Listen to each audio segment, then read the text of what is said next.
Welcome to the Understanding Projects podcast. My discussion today is with Pawan Premi. Pawan has extensive experience in areas including design engineering, project management, and product management. She is also a P.Eng, PMP, and an MBA grad. Our discussion today is on the topic of the business case. Many new to project management have difficulty distinguishing the purpose of a business case from a project charter. Pawan clarifies this point and also introduces a version of business case that she has successfully used, the one-page business case.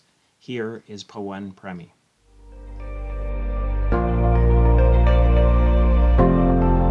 One of the big questions that comes up during the initiation phase, during initiating, is what is the difference between a business case and a project charter? That always seems to trip students up. So what's your view on that? How do we distinguish between these two things? So I would say business case is mostly for an individual or specific project or initiative. Project charter is similar, however, they differ in certain points. Project charter also goes into the risks or something that is included in the requirements, whereas business case does not go into the requirements or it does not go into the risks to be identified. There are few similarities. In the end, with the business case, you are saying, here's a business opportunity, and should we venture into it? Should we try to go for this opportunity? Yes or no? Whereas project charter is more about, we have done some initial research, and here are our project sponsors who are willing to sponsor this project, and how do we make sure they have the information to decide the final, signature on that project charter to say, this is a kickoff for your project, go ahead and do it. Great. So in your projects that you've been involved in, do you always do a business case, or is it sometimes you do, sometimes you don't? So we have noticed that project charter is more common for our projects, bigger projects, I would say, whereas business cases are more often used in feature enhancements or new features that we might be adding. So let's take an example of feature enhancement where we are providing some data information to our customer, in some specific dashboard. They might come back saying, for our use case, we want to see this particular pie chart. We want to see what different assets are included in this calculation when you see the pie chart. At that point, we will do a business case, which will be a very quick one-pager item for the decision makers to say, should we go ahead with this approach or not? Whereas project charter, again, is for a bigger project, which might have bigger teams involved and a lot more involvement. So project management side, I would say go charter is used more often. Business case more often used by product managers. Right. So it's sort of a go no go sort of thing. Like, is there even any viability in this thing or not, or should we just not do it? That's the function of the business case, as opposed to a project charter. We've already more or less decided to do it. We're just laying out the details and getting the signatures on it and so on. Correct. That's my understanding as well. Yes. Right. So do you, for a business, and you mentioned a one-page business case, so I want to come back to that in a moment, but I just want to stay with business cases in general for a moment. Is this something that you like, it's a decision that is going to guide, it's a tool that's going to guide whether you initiate this project or not, whether you're going to do the work based on this. Is it something that you maintain? Do you keep it up to date? Do you refer back to it? Or is it one and done? Like, is it once you're done, okay, move on, we're now into other documents, and the business case kind of fades away? Like, what do you think about that? So I would say from the history or from the experience I have had, the business cases we mostly use are one-time approach, unless um, unless the leadership team comes back and say, give me a little more information about this, then we might have a reiteration of the business case itself. And sometimes it pivots away from the original concept. New members may add something to it and they want to pivot the business case entirely. Then you might have a rev up of a business case. However, I have never actually gone back to a business case to say, this is what we said the yes to or not. Because in the end, once we had that decision made, we are working either with the customer or our target audience to say what those true requirements are, right? At that point, that sign off becomes your requirements and not the business case itself. Yeah, I suppose that, like in some ways you'd think, yeah, you should, that was how you made the decision. You should go back and examine that. But in real life, then the requirements could change, once it's approved, it might morph a little bit. And even though the essence of the business case may still be true, it's evolved somewhat. The requirements, the project has evolved. It's, maybe there's new things happening in the market or there's new ideas and so on. So the business case, will have effectively need to be modified in order to do a real effective comparison. So I can see where you'd have to be careful, because it might be unfair to go back to the business case because you changed the requirements, like the scope changed. So how can you really, could be apples and oranges at that point? Exactly. And when we are doing project changes or when we are capturing our requirements throughout the life cycle of the project, as you are changing the requirements, you are also saying, this is how my scope is changing. This is how my cost and my time effort might change, right? So the different resources might change as well. So always super difficult to go back to business case and say, matching apples and oranges here. Right. No, I see what you mean. You mentioned before a one-page business case, which, kind of piques my interest because, after, having gone through, 20 or 30 or 50-page documents, one page sounds a little bit, nice. Where did the concept of this come from? What's its purpose and so on? So can you tell us a little bit more about the one-page business case? So there was an effort intentionally made to make it into one page. So you're absolutely right that we used to have 50 pages or more of business plans.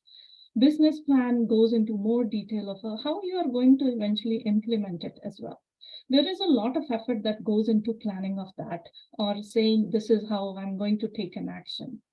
So looking back into things where we were always dealing to wait for that decision making, or if something minor changed, now you're waiting to change that or updating the business plan, you can lose that opportunity with your decision makers to attend the meeting or to say yes.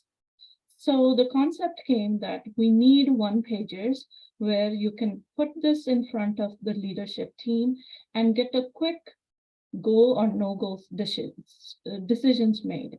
And when we did this one pager, the first time we did it, there were tons of questions about it to say, where's the business plan? Where's the marketing plan for this? What are you going to do? Yeah, we will have all those answers for you, but you at least give us that go ahead to say, yes, this is something worth spending time on, right?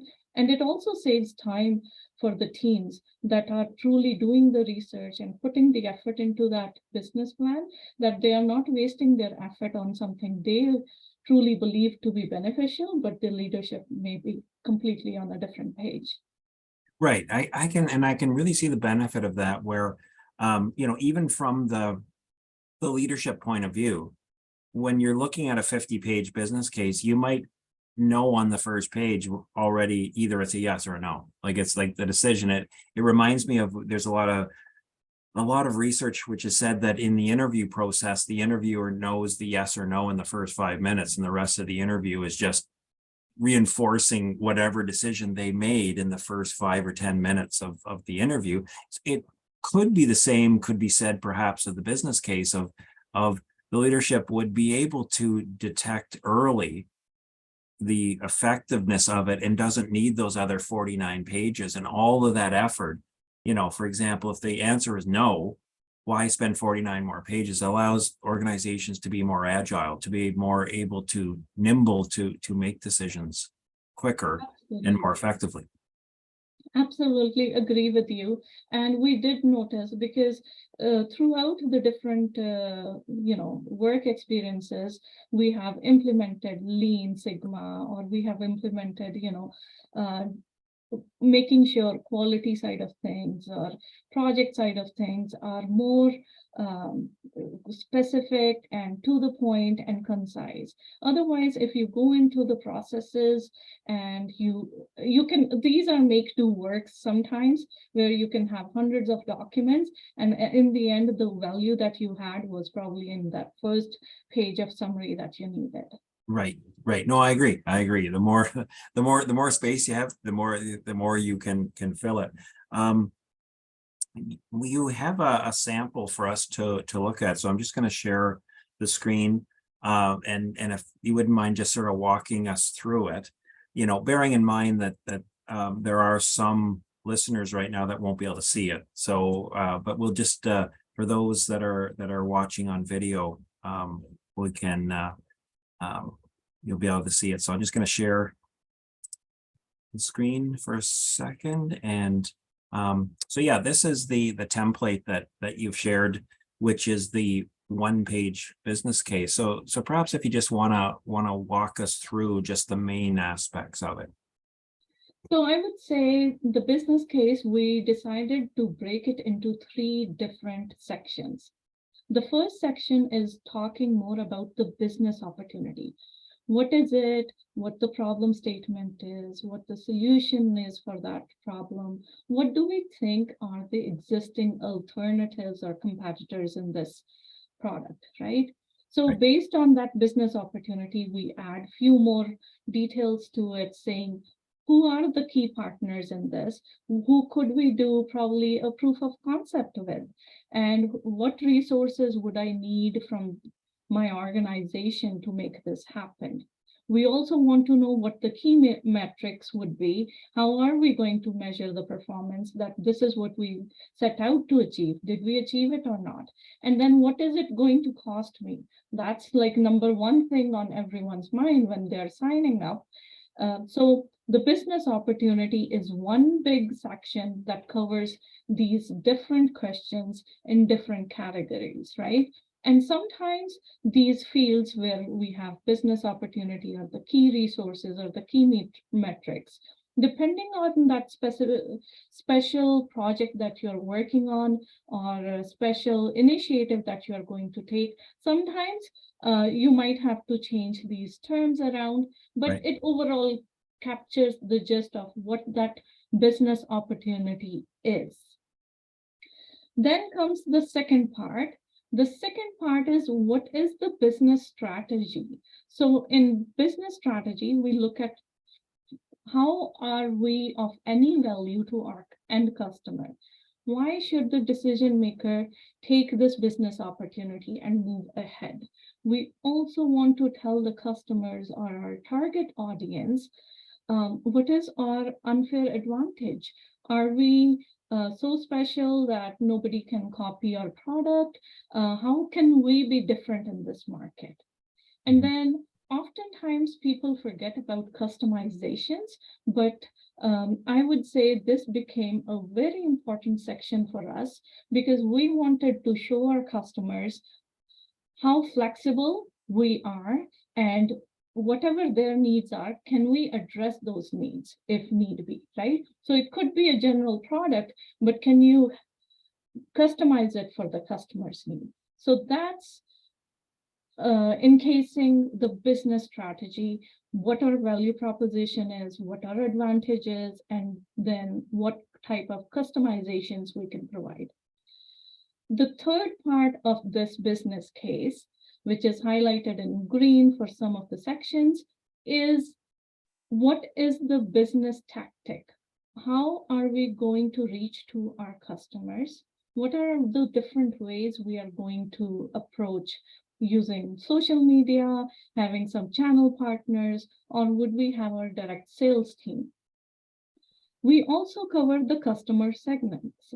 So the customer segments need to know whether this is a brand new product or we already have customers who might like these enhanced second generation or future generation products. So you want to look at the customer segments. Sometimes under this category, we also look at whether it's a business professional who is going to use it, or is it a consumer or a youth. So different categories are also looked at. And then in the final, I guess, section of this, where we talk about the revenue structure, we want to know what is the perceived value of this product that we are building. And it could be a service. And based on service, what is going to be our ongoing recurring service fee that we are going to charge, and how are we going to cover our expenses. So this way we have shown what the business opportunity was. Second, we showed what our strategy is when we are going into this business opportunity. And third, how are we going to do it, and what would our business tactics would be. Right, right. Yeah, this is really nice. I can see where this would be advantageous. So yeah, just as you said, for those that are seeing the visual, of the blue section, the opportunity and the associated costs, which is get those up front. It would seem the value proposition, the benefits to the organization, and then, like you said, the tactics in green, which is the channels and the customer segments and revenue and so on. So I can see where this would be highly desirable by senior management. They probably appreciate getting this sort of dashboard of a business case, so to speak. Who's creating this in your experience? Like, is this the product manager, or is this a product or a project manager which is creating this? Who's creating this business case? So this is being created by product managers. Yeah. As a project manager, I had provided input into it in the past, but in my role as a product manager, I chose to create these different fields and make sure providing that opportunity for the leadership team to ask the questions. And some of the things I have learned over the years is having those open-ended questions helps you get better understanding of what is needed. So if you provide the key metrics, and I'm going to say, my profit margin is going to be 60%. Now, all of a sudden, the leadership team is going to start asking me questions about that. How am I going to achieve it? And Right. if that's the most concerning or most, the item that attracts them, then I want that out there, bolded probably, so that I get more questions about it. And this is the best way to sometimes get the leadership team talking and thinking of different ideas by providing them just a little bit of information, which gives them the holistic view of what the plan could be. Right. It puts it all in one, like you can see all sides of the equation right here. But as you mentioned, you're going to get specific questions. I would think, like, if you had the cost, for is it a fixed cost or the recurring? The fixed cost is $100,000 and $20,000 a year. The obvious question will be, well, what are those costs, and how did you come up with that? And how sure are you? What's your range of optimism or pessimism on that cost? So this would not just be words in a table. I'm assuming there'd be a lot of research underneath that, because you got to be able to answer those questions in the moment, I would think. Absolutely. And I always have, backup spreadsheets to say this is how we calculated. And you will always find out of the 5 people that are making that decision, one person is interested in the cost. They might be looking at the financials. There could be a second team member who's looking into how is it going to affect my team? Right. Are the resources available to do this or not? So you get a different view from each leadership team member, and then you get to answer those questions. And yes, you need to research and you need to have those answers ready and use it as an appendix maybe, and bring it up if absolutely needed. Yeah, I think the CFO, for example, would key in on that bottom left corner very, very, very quickly, versus others, maybe a marketing manager or somebody from the sales team, for example, might be looking at the orange and green areas of the business case. So you're right, you're going to have each area of the management team looking at different sections. So it's kind of nice the way you've separated it out like that. And then once again, it's the time. For finding that time, like for people to read 50-page document is going to be hard. But if I present this right then and there in the meeting, and they haven't even seen it before the meeting, they can still ask me the question and get that information readily available rather than trying to find that time to read the business plan. Right. No, I agree with you. If you, in many organizations, certainly not all, but if you send a 50-page document, you can be guaranteed that not everybody's read the 50 pages, prior to that meeting. So then, with this, you're not going to get people, flipping through to page 48 while you're trying to talk to them, which is always a bit of a difficulty. So, so I assume you've had, for the way you're talking, you've had good success with this approach. You're definitely recommending, a succinct approach like this. I most definitely am. We have been using this for quite some time now.